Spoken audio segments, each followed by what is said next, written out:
Now, there's always going to be lifestyle design as long as there's humans. People are going to want to learn how to live better.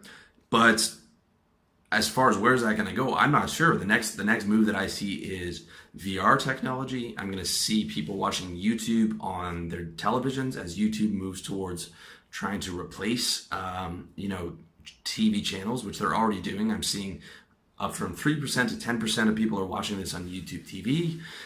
So I'm going to have to be on VR. I'm going to have to, or AR, whatever it is, beaming this into wearable tech. I'm going to have to keep adapting to whatever the new technology is, and the new technology is moving very quickly. So I have to stay on the game and, keep giving you the content in the way that you want it. And I let the marketplace dictate how they want the content delivered. All right. This is what you need to do in your business as well. You need to continue to evolve, and then you need to outsource what you can't or don't want to do, which I've started to do. IT, hosting, tech problems, even marketing is moving so fast.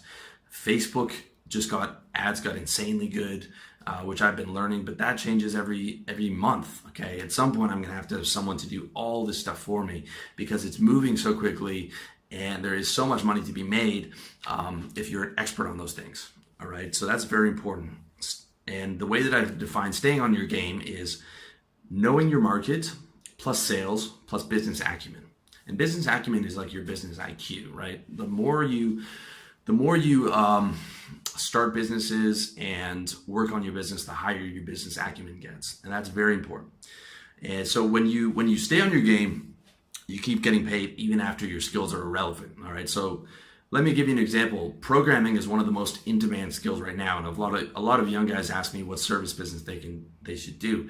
If you're a really smart guy, I recommend programming. Okay, now, does that mean that the programming skills you learn at 18 to 22 are going to be relevant when you're 40? Absolutely not.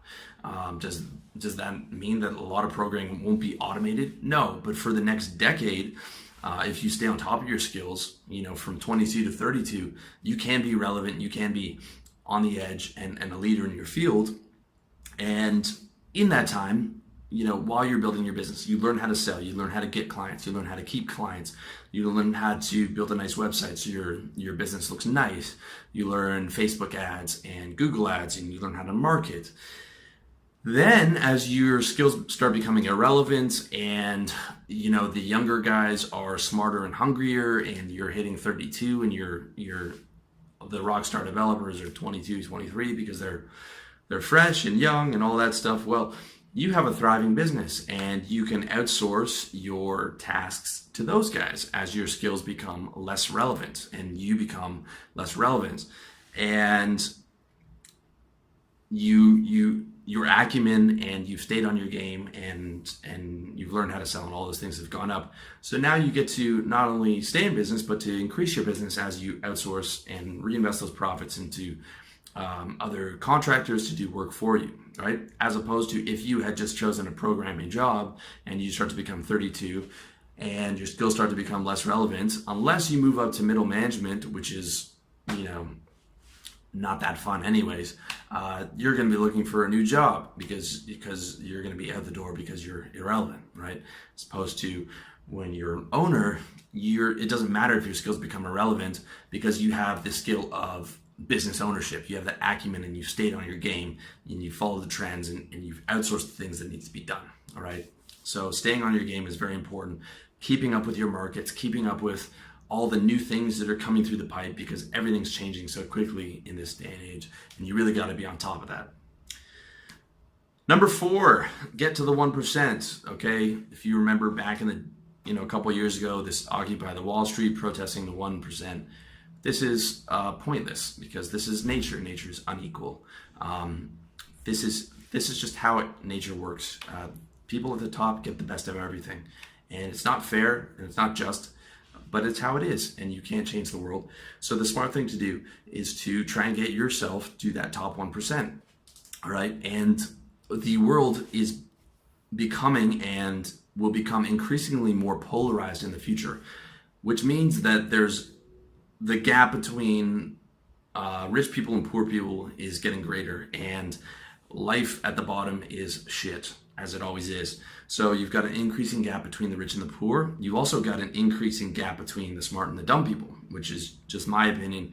And I think a lot of that has come down to the dumbed down education system, and the dumbed down culture that we have, with just like The Bachelor and just the dumbest media available instead of people reading books.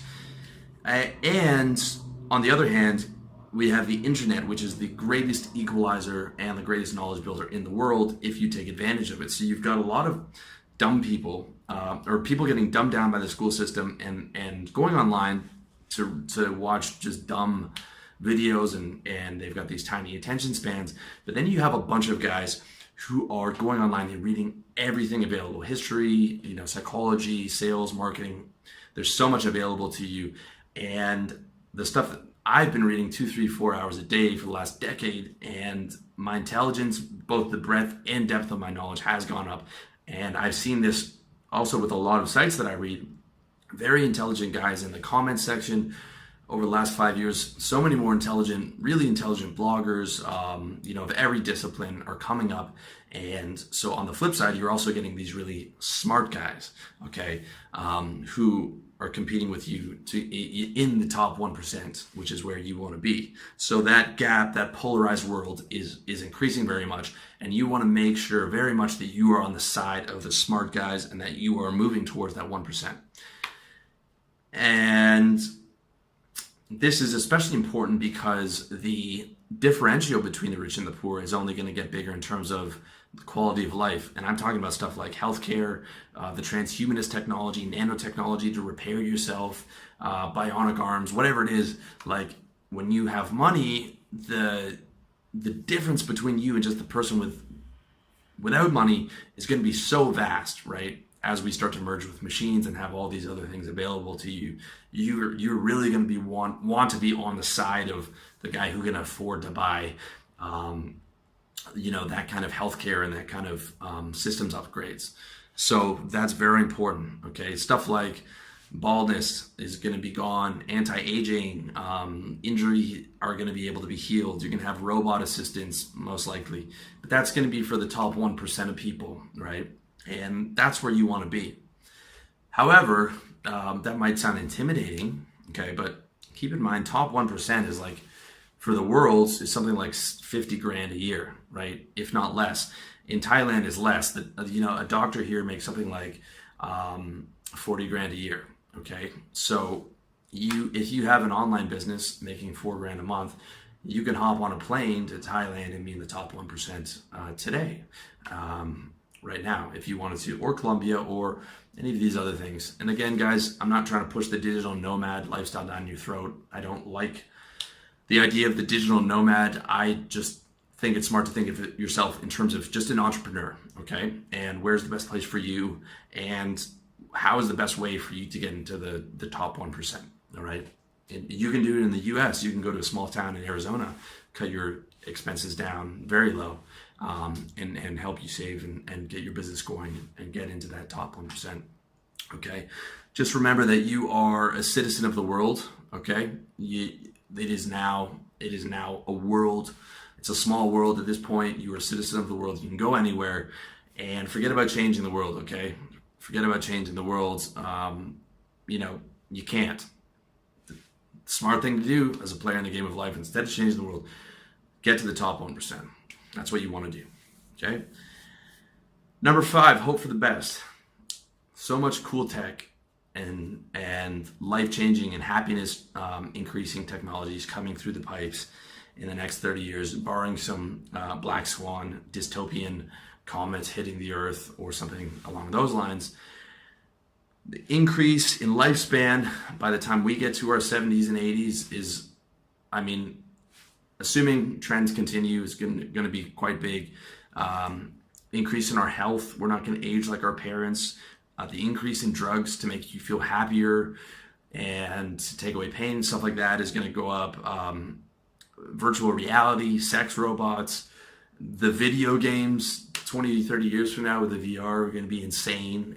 And you're going to have guys like me who are going to be in their 50s or I guess 60s by then, who are still going to be playing these crazy games. and a lot of cool stuff.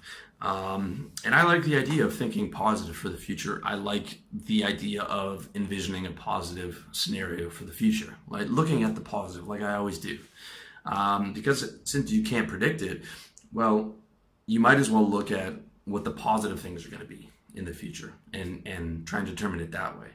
Okay, sure, there's still going to be wars and disease, most likely, if we're judging past historical trends. But if you're in the top 1%, then you've moved yourself away to a safe country and you've protected yourself, and that's not going to affect you.